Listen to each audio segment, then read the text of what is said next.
as impacted as anyone else about Tina Turner's death, but I'm actually kind of surprised that so many people have. I mean that the response was this is big news. It was like the lead story this morning and all the morning shows. And when you think about it, Tina Turner has been around for like 7 decades. I mean, I remember in the '60s, like I said yesterday when I first heard about it. But now I'm just shocked. I'm not really shocked, but you see, the kind of accolades and the kind of tributes for Tina Turner doesn't correspond with how people feel about people of color in general in this country, right? I mean that's what shocks me.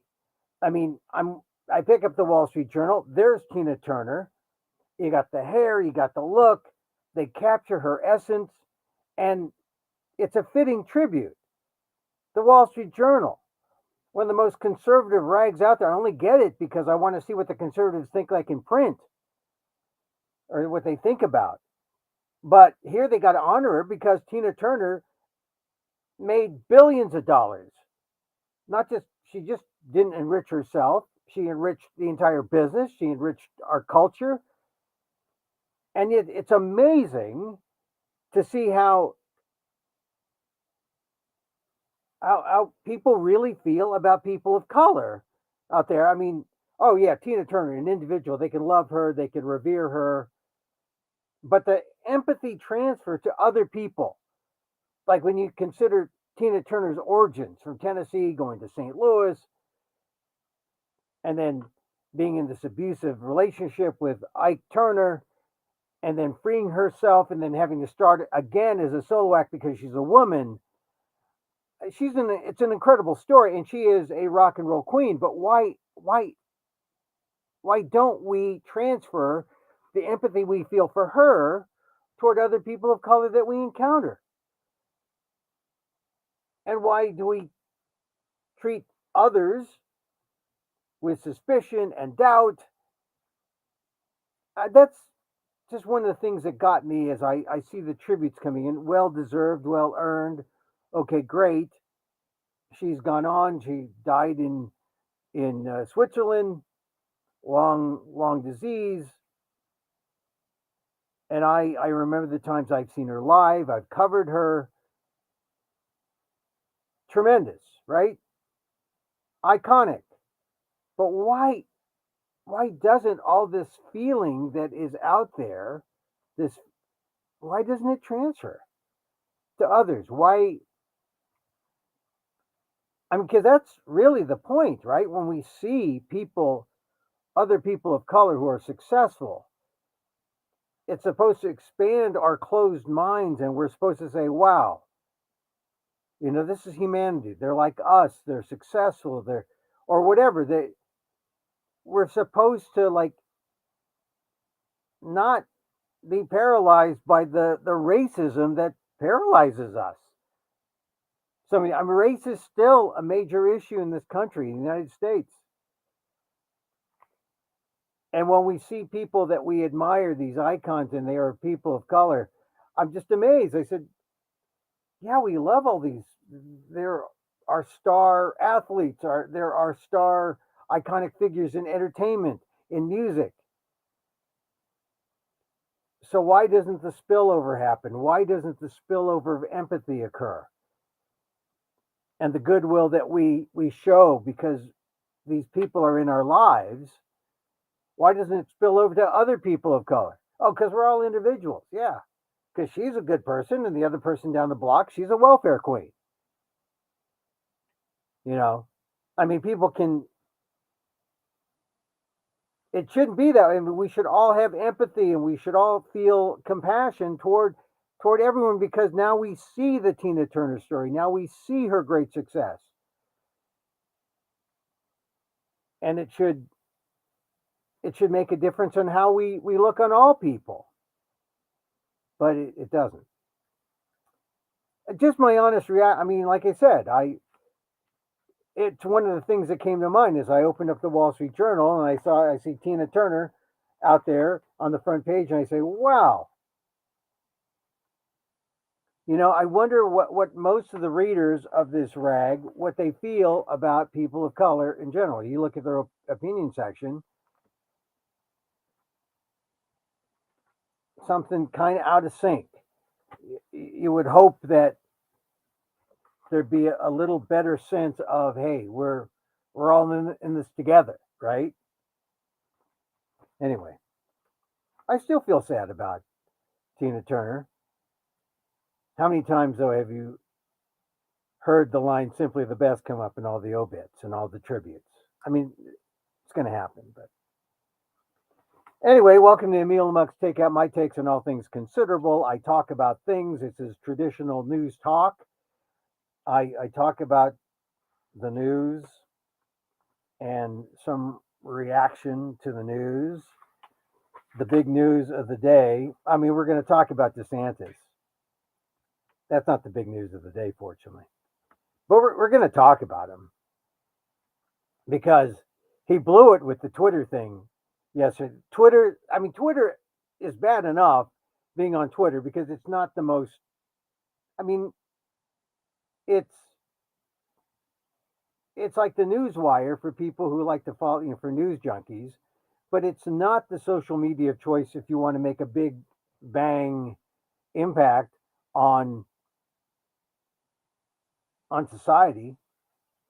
I mean, he should have done TikTok and Facebook or Instagram. I mean, it's not Twitter. I mean, instead he was on Twitter and he wasn't even on Twitter in the way that people use Twitter. He was on Twitter audio, which it's okay if you have 45 people you're trying to attract or 100 people, but I think he barely got 200,000, maybe more closer to 175,000 on there, but Twitter wasn't able to handle it would have been nice to have 1 million. I mean, if he was on any network show, he would have had 1 million people watching him to make his announcement. Like, anyone cares? I mean, I guess he was trying to show he was hip, but DeSantis blew it. And there's other reports today that this is concerned. Axios was reporting how there were planes or a flyby in some video that DeSantis used in an ad, and there was no planes in the place where DeSantis was. So obviously a doctored thing. In an era of emerging AI, this is a concern because it's misinformation. It's not real. It's not true. But Axios is reporting that today. So DeSantis has a lot to. If he just did it the traditional straight way, and he got a couple of Republicans and he came out in maybe a stadium or someplace and he had it televised, he would have had all the impact he wanted. But now he's got egg on his face, and that's not going to please us vegans. I wasn't going to vote for DeSantis anyway, not after his antics of last week, but I don't think he's the guy. I don't think he's the guy, if you're a Republican, that he's the guy who's going to go after Trump. I don't think so. I mean, in the polls, Trump still beats DeSantis, even after Trump's been indicted 34 times, or 34 counts in New York, after the sexual abuse charges, after being found in a civil case to be liable for sexual abuse. People still want Trump. This is not a logical world. This is not a logical world. Okay, that's all I wanted to talk about DeSantis. I do want to talk about Steward Rhodes. The Oath Keepers trial came down, and let's go to the news. Steward Rhodes, the leader of the far-right Oath Keepers militia, was sentenced today to 18 years in prison for his conviction on seditious conspiracy charges for the role he played in helping to mobilize the pro-Trump attack on the Capitol on January 6, 2021. This is the lead in the New York Times. The sentence landed down in federal district court in Washington was the most severe penalty so far in the more than 1,000 criminal cases stemming from the Capitol attack, and the first to be increased for fitting the legal definition of terrorism, right? Domestic terrorism was the concern of the judge, Judge Amit Mehta, and it was also the first to have been given to any of the 10 members of the Oath Keepers and another far right group, the Proud Boys, who were convicted of sedition in connection with the events of January 6th. So now you got 18 years for Steward Rhodes. 58 is brought up by his lawyers. Hey, this guy is not some crackpot. He's got a law degree from Yale, which is why you've got to consider this seriously. When the smart people are up to this kind of thing, you can't just lightly take this. And the sentence could have been up to 25 years. He gets 18. But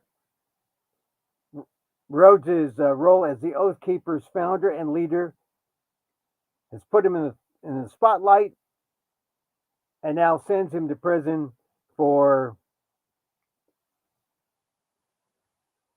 at least, 18 years was the sentence. Did you get out on good behavior? It was a 4-hour hearing. Judge Amit P. Mehta chided Rhodes for seeking for years through his leadership of the Oath Keepers to have American democracy, quote, devolve into violence. Those are the words of Judge Amit P. Mehta. Said Mehta, you, sir, as Mehta directly addressed the defendant, present an ongoing threat and a peril to this country, to the republic, and the very fabric of our democracy. And I just want to recognize Judge Amit Mehta. If you've done any reading about him, this is a young guy, Obama appointee, grew up in Maryland, Reisterstown, which is up there north of Gaithersburg, I believe. I mean, he's a Maryland guy, served in the district. I think he was a public defender for a while, served in some big firms in Washington, D.C. Obama appointee. And here's the thing about having a bench that is diverse. When you see Judge Amit Mehta, a young guy, right? When you see him at the bench handing down this verdict, he's representing not just Asian Americans, he's representing all of us.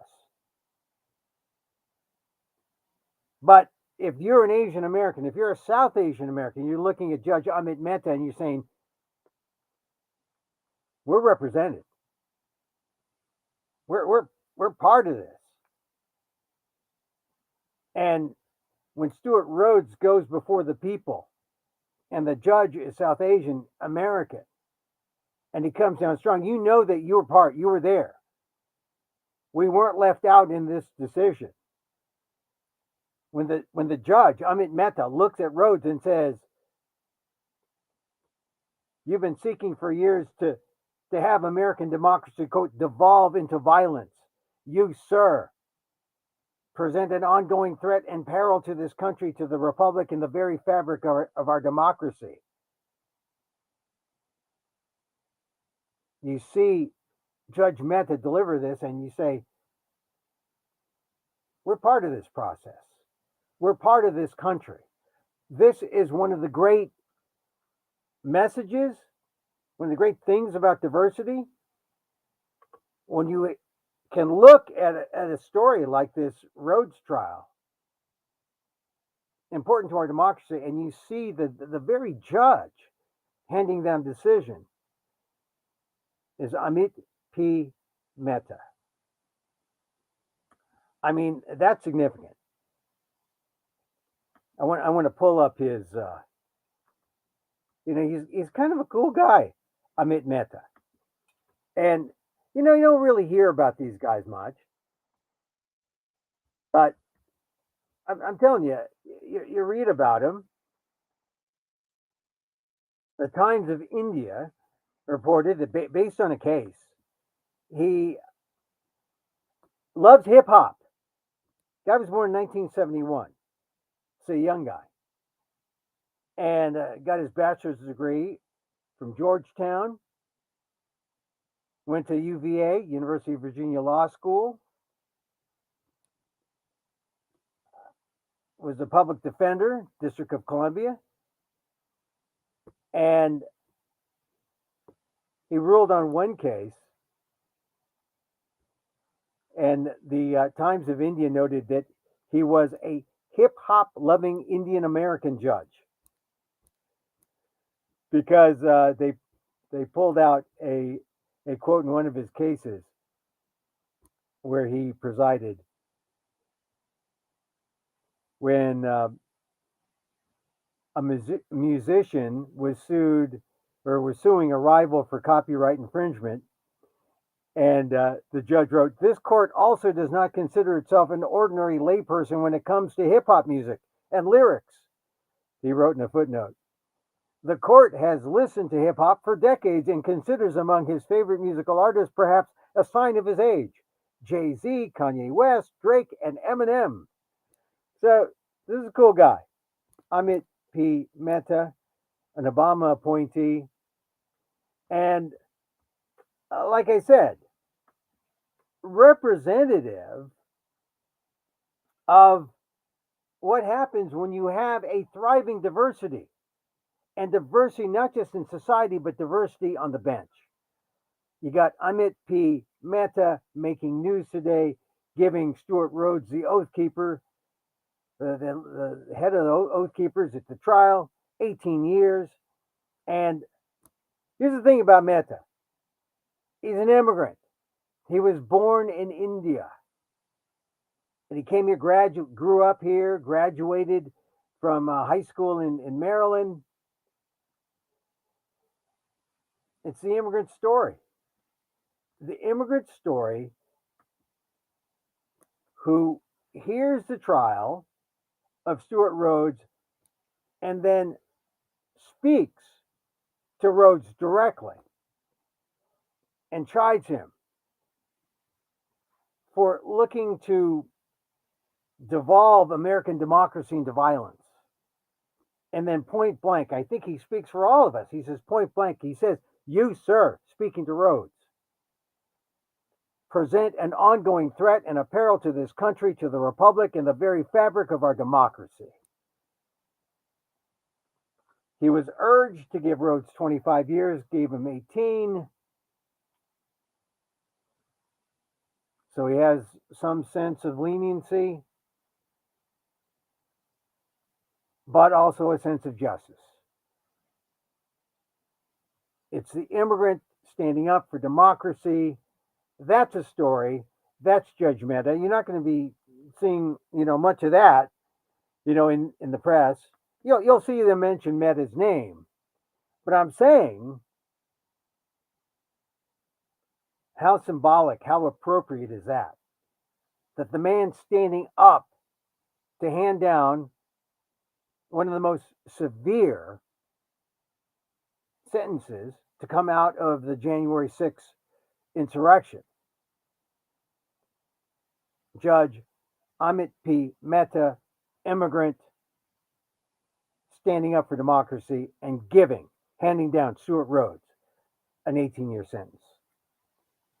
That's a story. That's a story worth pondering and considering,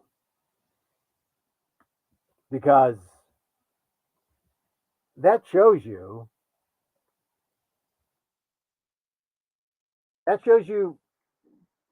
diversity in action. Some people say, "Oh, we don't want immigrants." The anti-immigrant thing. The so-called patriots. You know what the so-called patriots would do if they were the judge of Steward Rhodes? They would say, "Oh, Steward Rhodes," and this is the argument that Steward Rhodes' lawyers are taking. They're saying, "Oh, well, he's got First Amendment rights. Steward Rhodes was never in the Capitol." Yeah, because he's too smart. because he knows to do it remotely. He knows to have that cache of weapons in Virginia, waiting for the word from who? Donald Trump. That's what they were there as Trump's militia. The fact that Stewart Rhodes went to Yale makes him a dangerous man, because now we're not dealing with the good old boy, camouflage wearing guys. We're not dealing with that kind of militia. We're dealing with Yale Law School educated, smart guy, militia for Trump. And thank goodness at this juncture, you got a judge, well educated judge, an immigrant from India, who now recognizes the value and the importance of democracy and sees through the faux patriotism of people like Stewart Rhodes and says, "You are devolving our democracy into violence, Stewart Rhodes." Thank goodness for Judge Mehta. So I was talking about that Axios story earlier. There was a super PAC that is supporting DeSantis' campaign, and they had this video promoting the campaign launch, and it showed like fighter jets flying over Florida. Axios found out that these political ads, when they're digitally altered, that's propaganda. Well, it's propaganda anyway, right? No, well, buyer beware, or consumer beware, or electorate beware. The video shows DeSantis giving a speech November 5th, 2022 in Port St. Lucie, and there was no flyover there. So it's doctored. Oh, but it's an ad. Well, it's an ad, but then you should show based on a true story or something, some kind of disclaimer. Because that's the problem with AI. That's the problem with all this doctored digital stuff. What happens to the truth? The truth is a casualty. Also, while I'm on Axios, that was their top story on Axios PM. The second one, remembering George Floyd 3 years later. It's important that we talk about this, because remember how we all thought, oh, things are going to change. Things are going to change now. And not exactly. Things haven't changed quite sufficiently enough. CNN did a poll, and the poll was the question. This is to black Americans. Do you think Biden's policies have helped or hurt black people? 34% said they've helped. 14% said they've hurt. 49% said, no difference. I mean, it's tough when you're dealing with not just, you're not just a president who has unlimited power. You have to deal with Congress. 49% says it made no difference. It's important. 3 years ago, we thought we marked that moment as America has moved into a new phase. It's slow. It takes time. But they're planning 3 days of events to remember him in the Twin Cities area. 3-day festival, the George Floyd Global Memorial. And they're going to have a candlelight vigil tonight at George Floyd Square. Asian Americans, look, Tu Tao, he's going to prison longer. He didn't get off. So, we do what we can going forward in terms of policing, in terms of recognizing inequities in our justice system. But 3 years today. So much more to be done. So much more to happen. Here's a story. Let's see.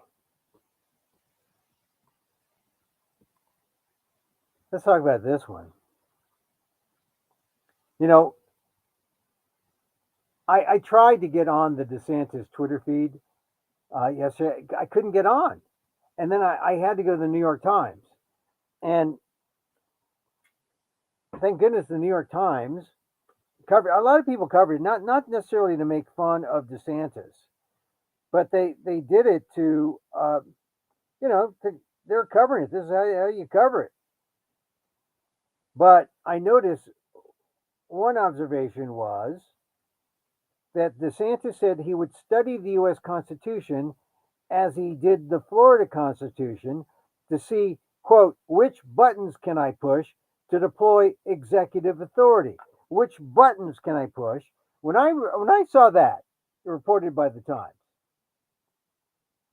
I said, DeSantis is not ready to lead. He's not ready to be president of all of the United States. He's president. He's qualified to be president for some of the United States. Those people who think that civil rights is being woke, that think affirmative action is too woke. We don't need affirmative action.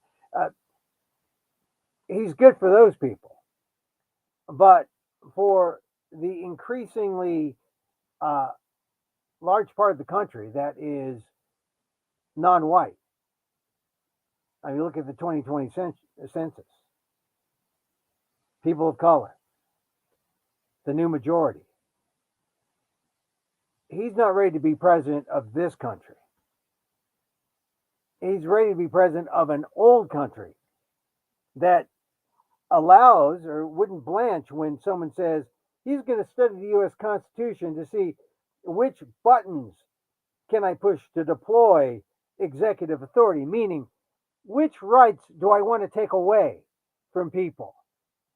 Oh, well, we leave it up to the Supreme Court. They've already taken away the right to abortion for women.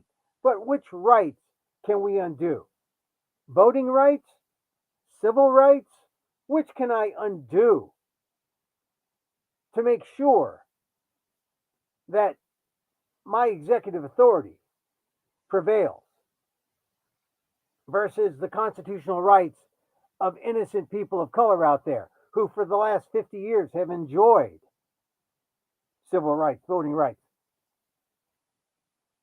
until responsible people like Ron DeSantis can chip away at them. I'm telling you, when I saw that, I said, this is not the man to be president of the United States. Twitter notwithstanding. I mean, I'll forgive him. I'll forgive him his Twitter nonsense. But really. We're also going to talk today about, look, this is graduation week at Harvard. Yesterday was class day, which is sort of like the prelude to graduation. They had an Asian American speaker at graduation day, a young woman. We'll talk about her. They also gave honorary degrees to Tom Hanks for, I mean, I like Tom Hanks. Skyline High in Oakland. But really, does he need an honorary degree from Harvard? I mean, there's some other people who got honorary degrees, and they already have Harvard College degrees and a JD. I'm talking about Hugo Morales. Nice guy. I'll talk about him. Also, Larry Wilmore. Yesterday was class day. That's when I got to give a speech. I got to give the funny speech, the Ivy oration in my year. And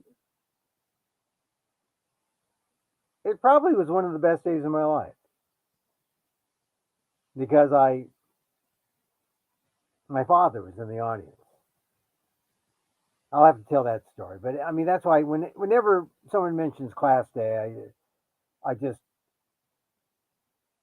I get nostalgic for what it meant to me.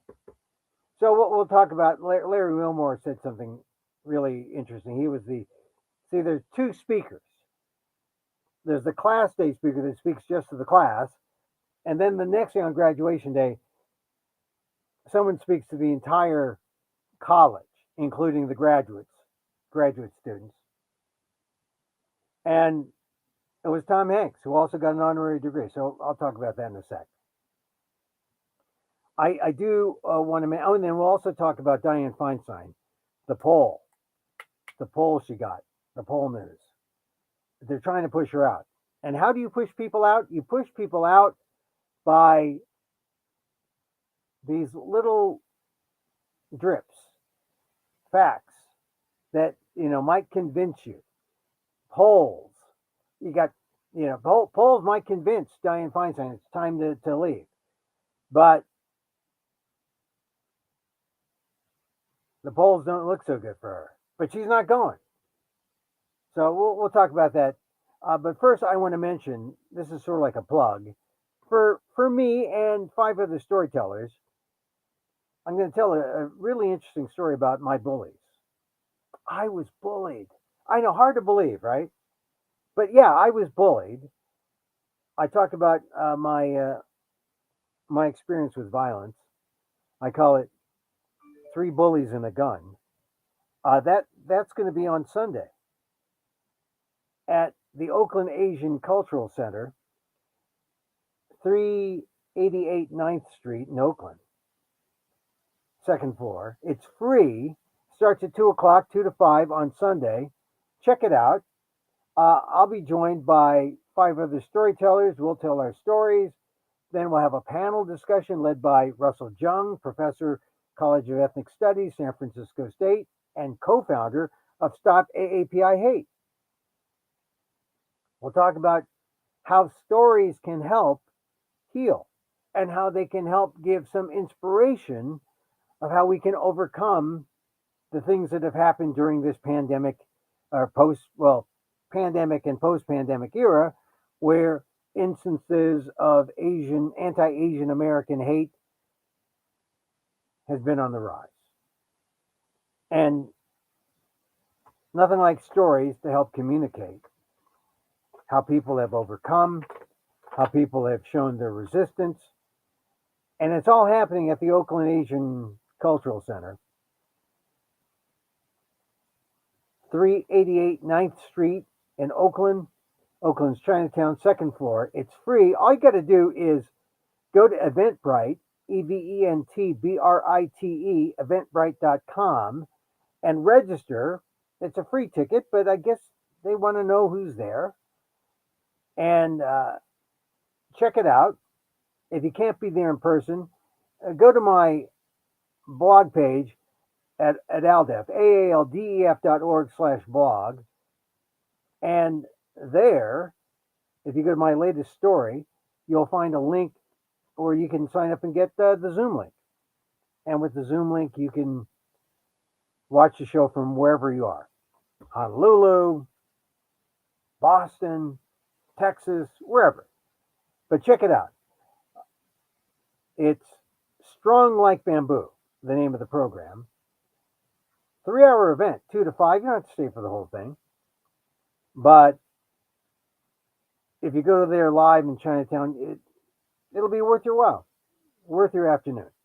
2 short films also shown, plus a little song by Robert Kikuchi Ngoho, and a group called The Follies, a group of older women rappers. Oh, you'll want to see that. You'll want to see that. And if you're watching me on the screen now, you see the information on my screen. Check it out. Eventbrite.com. Go to register. And let's see. Oh, yeah, I'll talk about Feinstein in a sec, but I do want to talk about I want to talk about the student commencement, or today was graduation. They had commencement speakers, they had an Asian American give the commencement speech, and I was reading Harvard Magazine.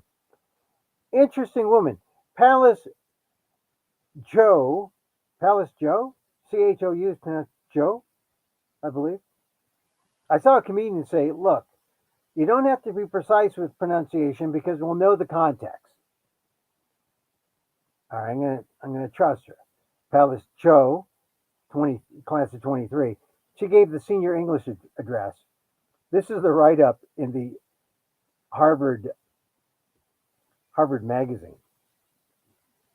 As a child, Palace Joe, 23, exhibited a dangerous degree of curiosity. She garnered a reputation in her Bay Area neighborhood for her ability to ride a ripstick, which is a two-wheeled skateboard variant, while reading a book.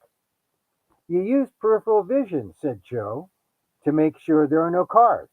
Once she got home from her library-enabled antics, she would concoct homemade lipsticks and cleaning solutions. "I would just Google things beforehand to make sure they're not awful to combine," she recalled. She loved making toilet cleaner because it was lower risk. You just flush it away. And, quote, "you can visibly see if it worked or not." This is a classic Asian American at Harvard, right? So she is giving the English commencement address for students. She wanted to share her love of biological marvels when she studied enzymes as a physical and chemical biology concentrator. And she experienced, um, let's see, she served on the undergraduate council. See, this is a well rounded Asian American. And how I ever got there, I don't know. Through her government secondary, Joe came to understand the scale of her analogy just as different organelles work together in a cell. She said the division of labor in a government helps make a school or nation function. Parallel between enzymes and the Harvard experience. See, I mean that's the thing about studying science.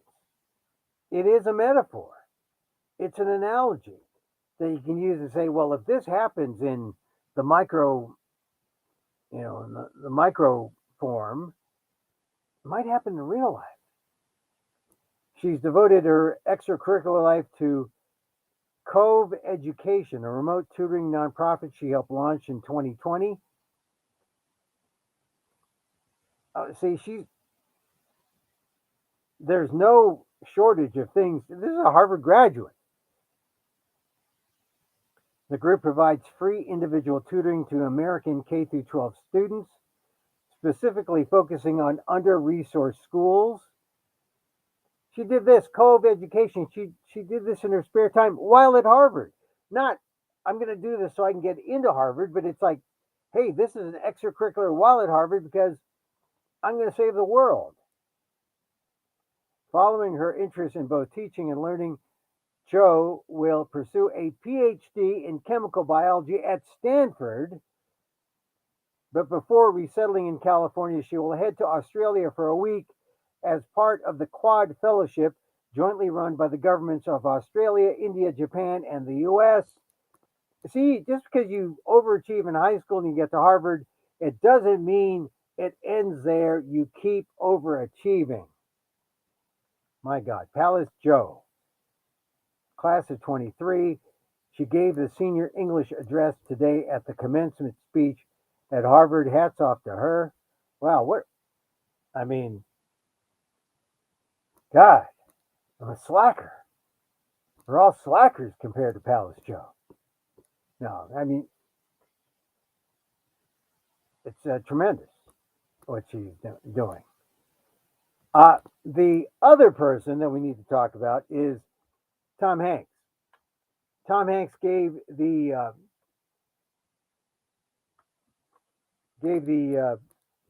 commencement address. Let's see where he gets an honorary degree. I mean, a lot of other people got honorary degrees, but Tom Hanks widely known for Splash, Big, A League of Their Own, has won Academy Awards for Best Actor in Philadelphia, Forrest Gump. Where do you think he's going to put this honorary degree? I mean, he has no room for an honorary degree. So he actually, you look at all the things he's done, it's pretty amazing. He won the Presidential Medal of Freedom Award in 2016. So for all that, I don't even know where he went to college. But he gets a Doctor of Arts Award, an ARD degree from Harvard today, and he got to address the crowd. I do want to say there are other people who got honorary degrees. There's David Levering Lewis, who's now at the New York Institute for the Humanities, written extensively on W.E.B. Du Bois, native of Little Rock, and a graduate of Fisk, earned his master's from Columbia, his PhD from the London School of Economics. In a lot of ways, the honorary degree, is a way to say, hey, you're so good, Harvard wants a piece of you too. And so he gets a Doctor of Laws degree, an LLD degree. I want to point out that here's a guy who is at Harvard when I was there. Hugo Morales got his degree in 72, JD in 75, started Radio Bilingue in Fresno, a native of Oaxaca. You know, we had a kind of connection when I was working with New California Media, but he was always, you know, in the Valley, and I was in San Francisco, so we never really met. But Radio Bilingue has audiences in the U.S., Mexico, and Puerto Rico, all on a nonprofit basis. He's got 13 full-power FM radio stations, dozens of affiliates. I mean, it's pretty incredible. I mean, his audience is predominantly Latino, families that are working the fields. They tune into NPR, but they also tune into Radio Bilingue. And it's amazing. I mean, I didn't know this about Morales. I mean, but grew up around the same time. He grew up picking grapes. I didn't go pick the grapes. Attended public schools. When he went to Harvard, he developed the first Spanish language programs at WHRB. I was there playing rock and roll. He says, though, he was mostly studying. And that's, okay, that's the difference. He was studying and I was playing rock and roll. And, you know, the college radio station, that's why I do this kind of thing, because I remember what I was doing at the college radio station. But Hugo Morales was also a 1994 MacArthur Fellow. Oh, the genius grant. I was far short there. But he's going to get an LLD, a Doctor of Humane Letters, an LHD, on top of the 2 Harvard degrees he has. So he's got 2 earned and 1 earned for real life. But Harvard says, hey, for that, we're just going to give you an honorary degree. Congratulations, Hugo Morales. Hugo. I think we met somewhere.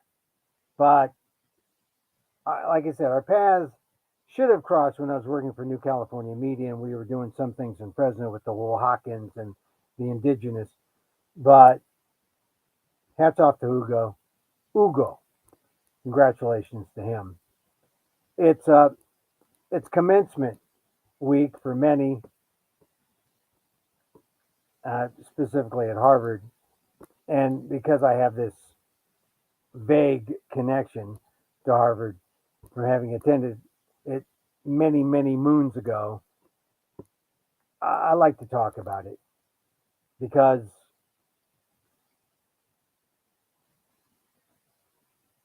it's where I went. Larry Wilmore gave the class day speech Larry Wilmore is the African American comedian. I want to mention what he said, mostly because I have what he said. I don't have Tom Hanks's speech. Oh, I do have Tom Hanks's speech because Tom Hanks's speech was covered in Axios. And here's the thing about Axios. Axios is known for its brevity. Me, I am known for my logorrhea. But so Tom Hanks got up there today, as Axios reported, and he's looking at a volleyball that says Harvard, a throwback to his well educated relative, Wilson, from Castaway. Hanks urged graduates to consider what type of citizen they want to be. There are those who, quote, embrace liberty and freedom for all, those who won't, and those who are indifferent. So what kind of citizen? I would say DeSantis, who graduated from Yale, but then later Harvard Law, wants to embrace liberty and freedom for some, not all. Because remember, DeSantis is looking at the Constitution to see what rights can I take away. I don't like that. I don't like the sound of that. President DeSantis, who thinks executive power is capital E executive, capital P power, underscore. Here's what else Hank said. Only the first do the work of creating a more perfect union, a nation indivisible. The others get in the way. Going back to the original quote, those who embrace liberty and freedom for all, think about the citizen you want to be. Those who embrace liberty and freedom for all, those who won't, or those who are indifferent. Only the first do the work of creating a more perfect union, a nation indivisible. The others get in the way. Not just an actor, that Tom Hanks. Not just Wilson the volleyball. Here's a guy with something to say. I like Tom Hanks. A life well played. I wonder how his life would have gone if he were Filipino. I mean, maybe he'd have half the roles. Maybe he'd still give the speech at Harvard. Maybe he'd be overlooked. Some other things worth mentioning. And I want to mention Larry Wilmore because Larry Wilmore spoke at Class Day. Class Day was the day before, yesterday. It was yesterday he spoke. Today was the entire university graduates and everyone gets drunk and parties. Class Day was yesterday for just the class. This is what Larry Wilmore said. He grew up poor and felt pressured to chase economic stability. Quote, as a product of a broken family at the edges of poverty, it felt irresponsible of me to not think practically. According to this story in the Harvard magazine, Wilmore fell in love with entertainment. But in college, he struggled to find the courage to pursue it wholeheartedly, knowing he, quote, was possibly throwing away the most important time in my life chasing a foolish dream. I know what that's like. I mean, that's why I didn't go to Hollywood entertainment. I didn't want to be a stand-up. I didn't want to do any of that. I said, okay, I'm going to write a novel. I'm going to go to study with some famous writers, get my master's in creative writing, which I didn't do ultimately. I mean, I went, but I didn't finish. That fateful summer, Wilmore opted for financial stability, or so he thought. Quote, I was terrible at selling books. He worked for Southwestern Advantage, which recruited at Harvard at the time. And the whole thing was you sell Bibles door to door. That was the job that he pursued. When you're coming out of college, they weren't giving away venture capital jobs not in my day. So Wilmore tried to sell books door to door.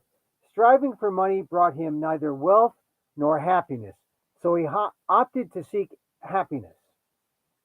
Quote, I vowed to myself that I would choose happiness and fulfillment above all else in my life's direction. I knew it didn't matter how much money I made, how much status I had, or what kinds of things I could accumulate. I had to pour myself into doing something meaningful or there was no point.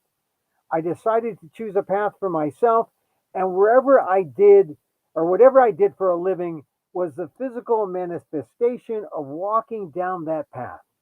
I remember saying to myself, I'm never going to work again. I'm only going to walk. Which makes sense. You're never going to work if you do the thing you love. So he was choosing happiness. Wilmore acknowledged he encouraged it wasn't easy, but he encouraged the soon to be graduates to recognize their fears and get past them. Quote, fear is usually the culprit that prevents us from doing the things in life that we are meant to do. Do not be afraid to do the things you are meant to do. But we are afraid for whatever reason, he said. The most paralyzing type of fear always starts inside of us. Fear wants you to be a prisoner of your past and a terrorist of your future. He concluded by challenging the graduates to make their work something they love and a good addition to the world. Quote, don't just look at your life's work in terms of what you can get out of it. Instead, approach it in terms of what you can put into it. Make a contribution in everything you do. Pour your passion, love, desire, integrity, intelligence, and generosity of spirit into a world that desperately needs it. Man, I used to watch his show. That's like, as he would say on his old show, Daily Show, right? Keeping it 100. That's Larry Wilmore. Larry Wilmore. Hats off to Class Day speaker. My Class Day speaker was George Plimpton. And I remember he told me, go straight to Hollywood. Oh, you have to see my show. I tell that story in my show, Emil, Amok, Lost NPR host. All right. I think that's it. I think that's all I wanted to say to you today. Oh, Dianne Feinstein. We got some time to talk about Di-Fi. I mean, this is important. First of all, there's a story that says, reported in SF Gate, that says Gavin Newsom is boxed in. Not so fast. There's a report that says, I think it's attributed to AP, says that Oprah Winfrey is a name being floated in California circles that could be a caretaker pick.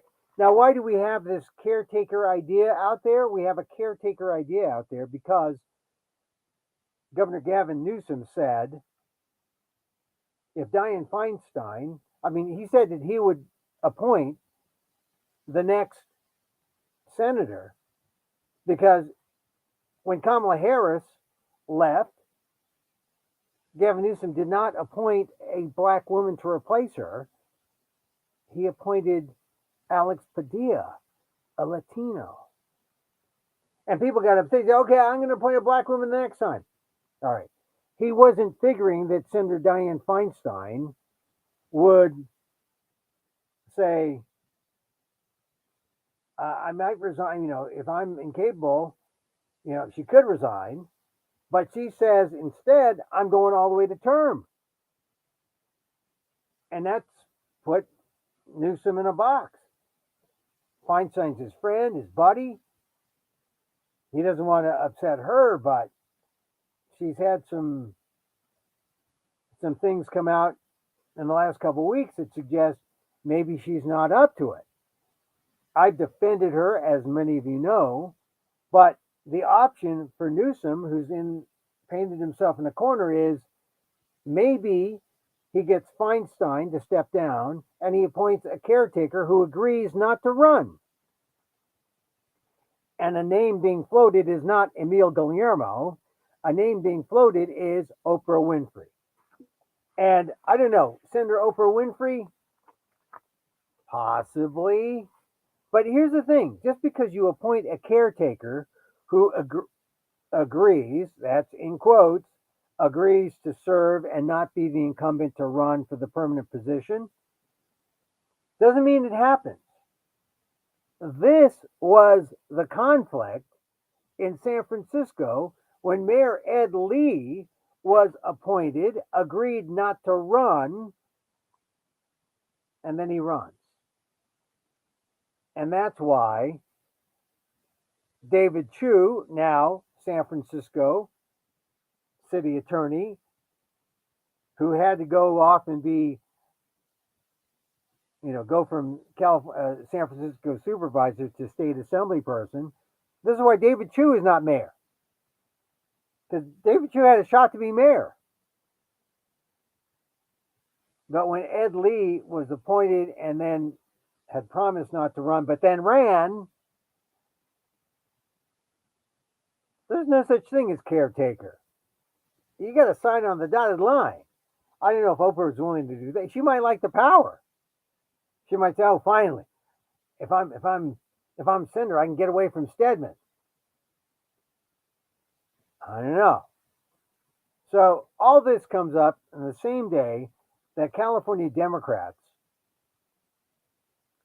have released a poll. There's a poll out there, and it's not so great. A new UC Berkeley Institute of Governmental Studies poll, which I think is done by my old friend Mark DiCamillo of the Field Report, released today, Thursday, found that 67% of California voters agree with the statement Feinstein's latest illness underlines the fact that she is no longer fit to continue serving in the U.S. Senate, or serving in the U.S. Senate. A plurality of Californians, 42%, believe Feinstein should resign, while 27% say she should stay, and 31% say they're not sure. That means essentially only 42% believe she should resign, and that 31% that say that they're not sure, is there another 8 or 9% that would put that in the majority that say that she should resign? Because this is the kind of thing that's necessary if you're going to push Dianne Feinstein out. You need big time people coming out and saying, Dianne Feinstein, time to go. So far, small time people like Emil are saying, Dianne Feinstein, you have deserved the right to hang in there as long as you can. I know it's not a lifetime appointment, but you have deserved the right to exit gracefully on your own timetable, because we know how much you've given to our democracy, and we know you're responsible enough to make the right choice. That's the rub, as they say. Can she make the right choice? I like to think she can. Still, there's some time between now and, going to term is like sometime in 2024. But frankly, some stories suggest that, hey, it doesn't look too good. Are you fit to serve? If she can do the job, I think she can stay. If she can't do the job, like clearly 42%, in this new poll released today, say she can't serve. 27% say she should stay. 31% are undecided. I don't think that says a large number of people think she can't do the job, but it doesn't mean it's not a majority, number one. And look, she's there at the privilege, right? The voters say, yes, we want you. There's not going to be another election. So, because she says she's going to take it to term.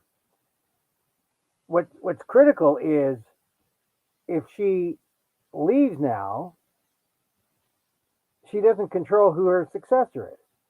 Clearly, she wants Adam Schiff. But Newsom, stuck his foot in his mouth, said it's got to be a black woman. So it's either Karen Bass, who's mayor of LA, so it's probably not going to be her, or Barbara Lee, long-serving congresswoman out of Oakland, who's known for being principled, known for being progressive. She would be a great senator.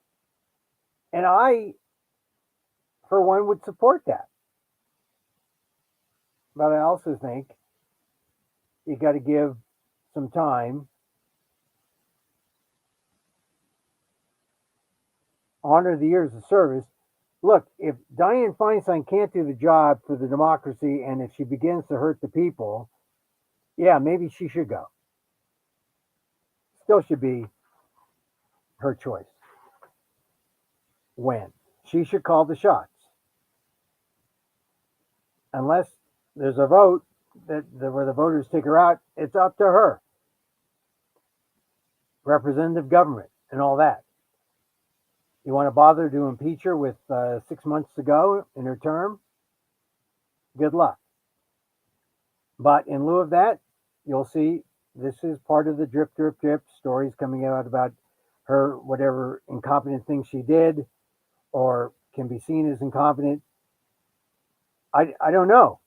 I don't really know if it doesn't look good. I've heard stories in the past, the last 3 years. But if she can still get the job done and isn't hurting the American public, residents of California, she should stay. Until there's enough of these polls and other stories that suggest to her and her staff, not a good time. Time to go. But I think she's holding out because she doesn't want to put Newsom in that position. She doesn't want a black woman to be an incumbent, and she wants Adam Schiff to be her successor. The intrigue.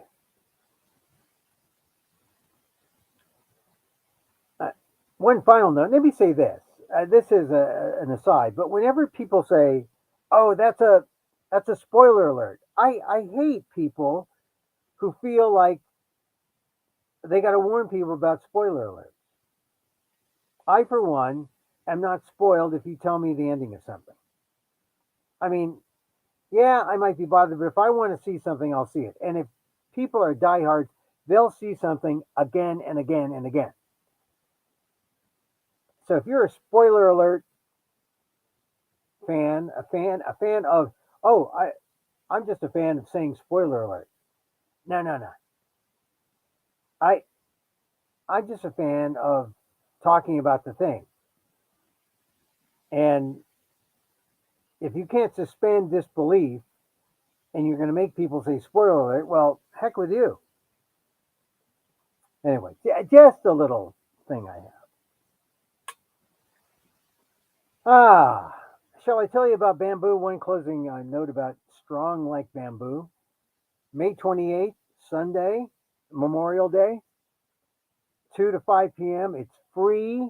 It's at the Oakland Asian American or Asian Cultural Center, 388 9th Street, second floor, Oakland, Chinatown. Check it out. It's like 6 storytellers. We give the 10 minutes a story each or less. And then we have a little discussion with Russell Jung, who co-founder of Stop AAPI Hate, talking about the stories that will help the Asian American community come out of this anti-Asian violence period in the pandemic and the post-pandemic. It's live. I'm going to be there live. You can come in a mask if you want. I might, but I'll be there except for, the storytelling. You can also see it on Zoom, but you got to register for whatever you do. If you see it live, you got to register. If you want to see it on Zoom, you got to register. Go to Eventbrite, eventbrite.com, eventbrite.com, and check it out. All right, that's it for our show today. Hey, thanks for watching. Thanks for listening.